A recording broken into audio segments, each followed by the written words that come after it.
राधे राधे। जय माता दी, जय भोलेनाथ, जय महाकाल, जय सिया राम।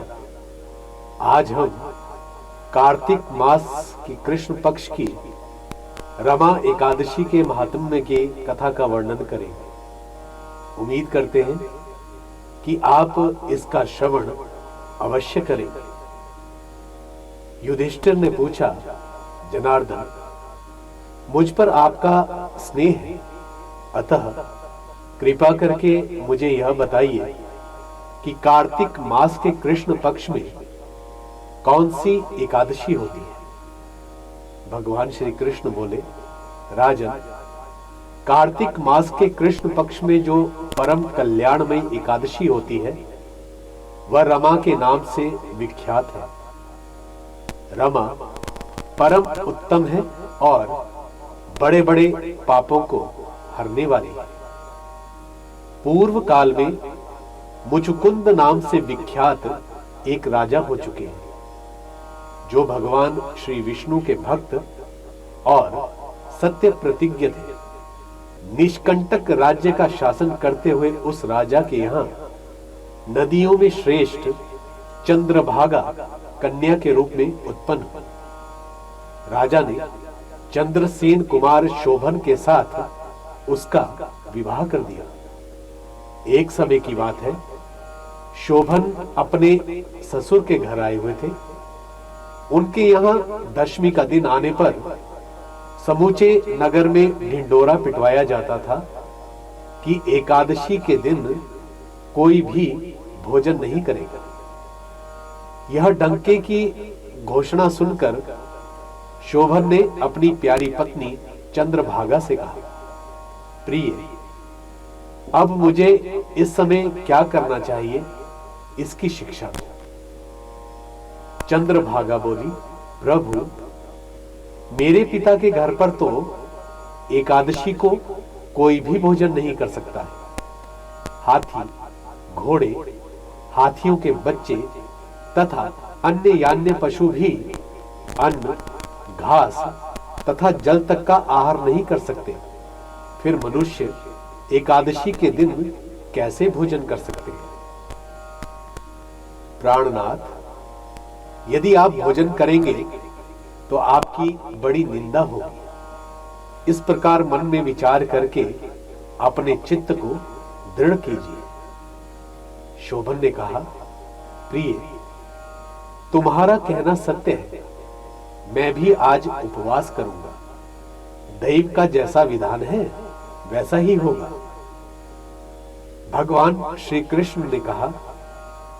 इस प्रकार दृढ़ निश्चय करके शोभन ने व्रत के नियम का पालन किया। क्षुधा से उनके शरीर में पीड़ा होने लगी, अतः वे बहुत दुखी हुए। भूख की चिंता में पड़े पड़े सूर्यास्त हो गया। रात्रि आई, जो हरि पूजा परायण तथा जागरण में आसक्त वैष्णव मनुष्यों का हर्ष बढ़ाने वाली थी। परंतु वही रात्रि शोभन के लिए अत्यंत दुखदायिनी साबित हुई। सूर्योदय होते तक उसका प्राणांत हो गया। राजा मुचुकुंद ने राजोचित काष्ठों से शोभन का दाह संस्कार कराया। चंद्रभागा पति का पारलौकिक कर्म करके पिता के घर में ही रहने लगे। नृप श्रेष्ठ रमा नामक एकादशी के व्रत के प्रभाव से शोभन मंद्राचल के शिखर पर बसे हुए परम रमणीय देवपुर को प्राप्त हुआ।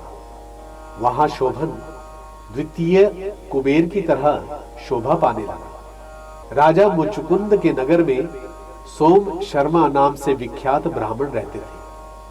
वे तीर्थ यात्रा के प्रसंग से घूमते हुए कभी मंद्राचल पर्वत पर आए। वहां उन्होंने शोभन को देखा। राजा के दामाद को पहचान कर वे उनके समीप गए।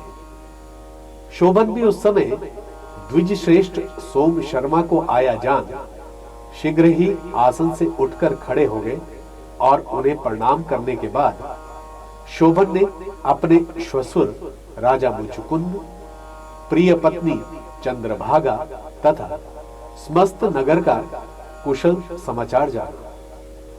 सोम शर्मा ने कहा, राजन, वहां सबकी कुशल है, पर यहां तो अद्भुत आश्चर्य की बात है। ऐसा सुंदर और विचित्र नगर तो कहीं किसी ने भी नहीं देखा होगा। तुम्हें इस नगर की प्राप्ति कैसे हुई, जरा हमें भी बताओ। शोभन बोले, द्विजेंद्र, कार्तिक मास के कृष्ण पक्ष में जो रमा नाम की एकादशी होती है, उसी का व्रत करने से मुझे ऐसे नगर की प्राप्ति हुई है। मैंने श्रद्धाहीन होकर उस उत्तम व्रत का अनुष्ठान किया था, इसलिए मैं ऐसा मानता हूं कि यह नगर सदा स्थिर रहने वाला नहीं है। आप मुचुकुंद की सुंदर कन्या चंद्रभागा से यह सारा वृत्तांत कहिएगा। शोभन की बात सुनकर सोम शर्मा ब्राह्मण मुचुकुंदपुर में गए और वहां चंद्रभागा के सामने उन्होंने सारा का सारा वृत्तांत कह सुनाया। सोम शर्मा बोले, शुभे, मैंने तुम्हारे पति को प्रत्यक्ष देखा है तथा इंद्रपुरी के समान उनके दुर्धर्ष नगर का भी अवलोकन किया है, पर वे उसे अस्थिर बताते हैं। तुम उसको जाकर स्थिर बनाओ।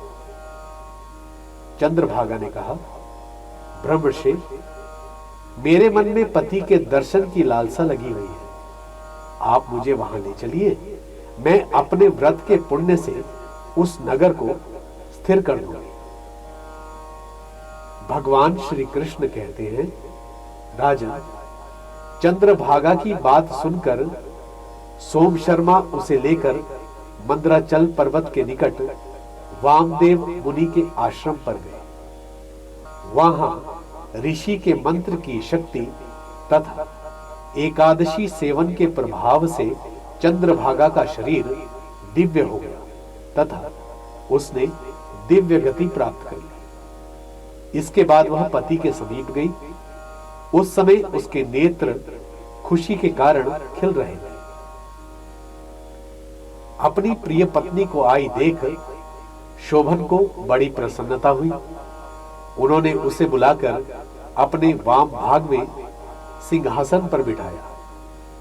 उसके बाद चंद्रभागा ने हर्ष में भरकर अपने प्रियतम से यह प्रिय वचन कहा, नाथ, मैं हित की बात कहती हूं, सुनिए। पिता के घर में रहते समय जब मेरी अवस्था 8 वर्ष से अधिक हो गई, तभी से लेकर आज तक मैंने जो एकादशी के व्रत किए हैं और उनसे मेरे भीतर जो पुण्य संचित हुआ है, उसके प्रभाव से यह नगर कल्प के अंत तक स्थिर रहेगा तथा सब प्रकार के मनोवांछित वैभव से समृद्धशाली होगा। नृप श्रेष्ठ, इस प्रकार रमा व्रत के प्रभाव से चंद्रभागा दिव्य भोग, दिव्य रूप और दिव्य आभरणों से विभूषित हो अपने पति के साथ मंद्राचल के शिखर पर विहार करती है। राजा, मैंने तुम्हारे समक्ष रमा नामक एकादशी का वर्णन किया है। यह चिंतामणि तथा कामधेनु के समान सब मनोरथों को पूर्ण करने वाली है। मैंने दोनों पक्षों के एकादशी व्रतों का पाप नाशक महात्म्य बताया है। जैसी कृष्ण पक्ष की एकादशी है, वैसे ही शुक्ल पक्ष की एकादशी भी है। इन दोनों में भेद नहीं करना चाहिए। जैसे सफेद रंग की गाय हो या काले रंग की गाय हो, दोनों का दूध एक सा ही होता है। इसी प्रकार दोनों पक्षों की एकादशियां समान फल देने वाली होती हैं। जो मनुष्य एकादशी व्रतों का महात्म्य सुनता है, वह सब पापों से मुक्त हो श्री विष्णु लोक में प्रतिष्ठित होता है। आज के लिए इतना ही। आपको यह वीडियो कैसा लगा, कमेंट बॉक्स में कमेंट करके जरूर बताएं। और हां, जिन लोगों ने अभी तक हमारे इस चैनल को सब्सक्राइब नहीं किया है उनसे निवेदन है कि चैनल को जरूर सब्सक्राइब करें और नोटिफिकेशन बेल दबाना ना भूलें। जय जय श्री राधे श्याम।